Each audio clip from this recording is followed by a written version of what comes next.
आज नासिक की धरती पर एक ऐतिहासिक पल देखने को मिला। हिंदुस्तान एरोनॉटिक्स के नए उत्पादन केंद्र से तेजस MK-1A ने पहली बार उड़ान भरी। केंद्रीय रक्षा मंत्री राजनाथ सिंह खुद इस अद्भुत पल के गवाह बने और उनके चेहरे पर गर्व साफ झलक रहा था। राजनाथ सिंह ने कहा कि पिछले 10 से 12 सालों में भारत ने रक्षा और टेक्नोलॉजी के क्षेत्र में जिस गति से आत्मनिर्भरता हासिल की है वो वाकई अद्भुत है। आज मेरा सीना गर्व से चौड़ा हो गया। तेजस MK-1A एक 4.5 पीढ़ी का बहुभूमिका वाला लड़ाकू विमान है जो MiG-21 विमानों की जगह लेगा। इसमें बेहतर लड़ाकू एवियोनिक्स और हवा से हवा में ईंधन भरने की क्षमता जैसी उन्नत विशेषताएं हैं। ये विमान जमीनी और समुद्री हमलों दोनों के लिए सक्षम है और 64% से अधिक स्वदेशी सामग्री से बना है। नासिक की तीसरी उत्पादन लाइन से सालाना 8 और विमान वायुसेना में शामिल होंगे, जिससे HAL की कुल उत्पादन क्षमता बढ़कर 24 विमान प्रतिवर्ष हो जाएगी।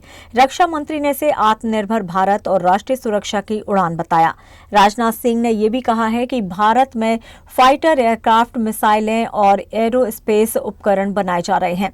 पहले हम जो बाहर से खरीदते थे, अब वही चीजें देश में ही तैयार हो रही हैं और इस कदम से भारत का स्पेस और एयरक्राफ्ट उद्योग भी मजबूत हो रहा है। ये सिर्फ एक उड़ान नहीं है, बल्कि भारत की रक्षा और टेक्नोलॉजी में आत्मनिर्भरता की उड़ान है। नासिक से भारत ने ये संदेश दे दिया है कि अब हम अपने रक्षा के भविष्य को खुद तय करेंगे। इसी नासिक की धरती पर हिंदुस्तान एरोनॉटिक्स लिमिटेड का एक गौरवशाली कैंपस भी राष्ट्र की रक्षा शक्ति को सिंबलाइज करता है, यानी उसका प्रतीक बनकर खड़ा है। और आज जब मैंने नासिक डिवीजन में तैयार किए गए सुखोई 30 LCA और HTT-40 विमानों की उड़ान देखी तो मेरा सीना गर्व से चौड़ा हो गया।